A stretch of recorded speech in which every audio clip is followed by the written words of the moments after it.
हर कहानी की भाई एक शुरुआत तो होती है, पर हमारे घर यानी अपनी पृथ्वी की कहानी कोई ऐसी वैसी कहानी नहीं है।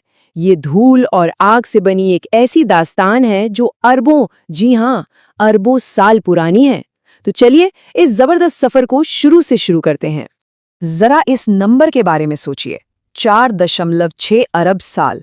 ये इतना इतना लंबा समय है कि इसकी कल्पना करना भी मुश्किल है।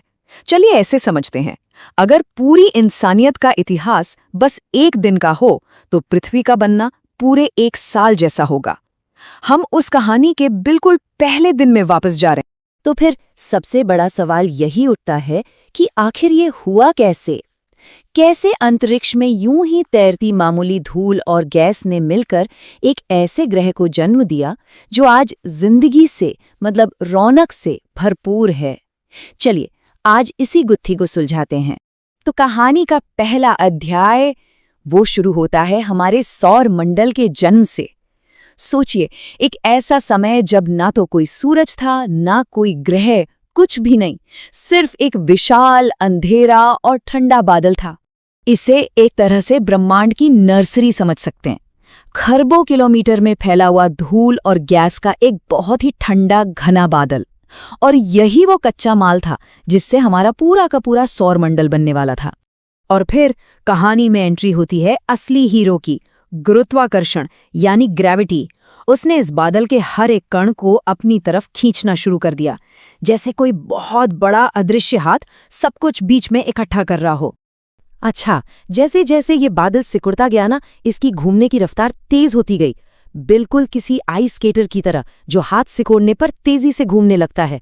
केंद्र में मतलब बीच में दबाव और गर्मी इतनी ज्यादा बढ़ी कि एक जोरदार धमाके के साथ हमारे सूरज का जन्म हुआ और उसके चारों तरफ मलबे की एक चपटी घूमती हुई डिस्क बन गई।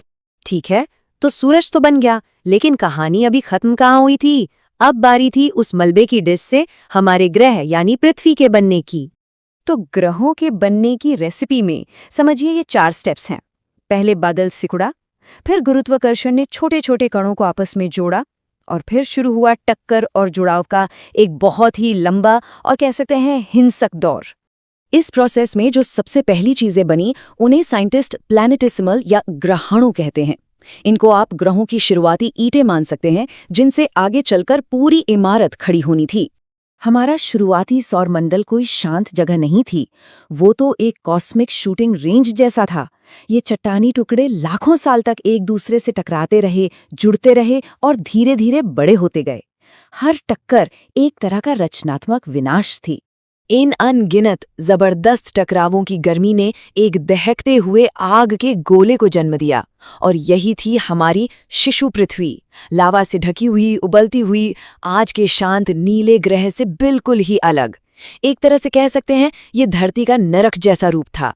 लेकिन ये आग का गोला सिर्फ एक चट्टान का ढेर नहीं था, इसके अंदर बहुत ही गहराइयों में एक बहुत बड़ा बदलाव चल रहा था। एक ऐसा बदलाव जो पृथ्वी को उसका आज का स्वरूप देने वाला था। देखिए, जब पृथ्वी पूरी तरह पिघली हुई थी तब ग्रेविटी ने एक बार फिर अपना जादू दिखाया। जो सबसे भारी तत्व थे जैसे लोहा और निकेल, वो सब डूबकर सीधे केंद्र में चले गए, और जो हल्के सिलिकेट पत्थर थे वो ऊपर तैरने लगे, बिल्कुल वैसे ही जैसे तेल पानी के ऊपर तैरता है। इस बंटवारे के 2 कमाल के नतीजे निकले। पहला, पृथ्वी की परतें बनी, कोर, मैंटल और क्रस्ट। और दूसरा, जो कि बहुत जरूरी था, केंद्र में घूमते हुए पिघले लोहे ने एक सुरक्षा कवच बना दिया। जी हाँ, मैग्नेटिक फील्ड, जो आज भी हमें सूरज की खतरनाक किरणों से बचाती है। तो पृथ्वी अब अपना आकार ले चुकी थी, पर उसकी कहानी में एक और बहुत बड़ा, बहुत ही नाटकीय मोड़ आना अभी बाकी था। एक ऐसा मोड़ जो हमें हमारा चांद देने वाला था। और ये कोई मामूली टक्कर नहीं थी, ये एक ऐसी घटना थी जिसने हमारे ग्रह और उसकी किस्मत को हमेशा हमेशा के लिए बदल दिया। कल्पना कीजिए, लगभग मंगल ग्रह के आकार का एक दूसरा ग्रह, जिसे वैज्ञानिक थिया कहते हैं, वो सीधे हमारी युवा पृथ्वी से आकर टकराया। टक्कर इतनी जबरदस्ती कि पृथ्वी का एक बहुत बड़ा हिस्सा टूटकर अंतरिक्ष में बिखर गया और मलबे का एक छल्ला सा बन गया। और फिर एक बार फिर ग्रेविटी ने अपना कमाल दिखाया। पृथ्वी के चारों ओर घूमता हुआ ये सारा मलबा धीरे धीरे इकट्ठा होने लगा और कुछ ही हजार सालों में उसने हमारे चांद की शक्ल ले ली। मतलब उसी महाविनाश से हमारे रात के इस खूबसूरत साथी का जन्म हुआ। तो सूरज बन गया, पृथ्वी बन गई और अपना चांद भी मिल गया। अब कहानी का आखिरी हिस्सा शुरू होता है, इस आग के गोले को जिंदगी के लिए तैयार करना। टक्करों का वो भयानक दौर खत्म होने के बाद पृथ्वी को आखिरकार ठंडा होने का मौका मिला।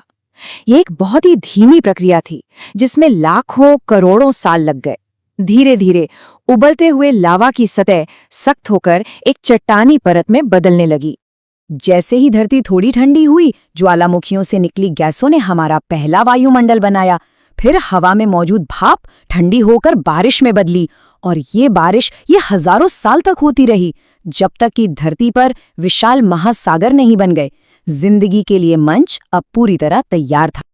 तो ये थी हमारी 4.6 अरब साल की यात्रा, एक धूल के बादल से लेके सूरज के जन्म तक, फिर आग के गोले जैसी पृथ्वी से एक विनाशकारी टक्कर तक, और फिर अंत में एक नीले पानी से भरे ग्रह के बनने तक।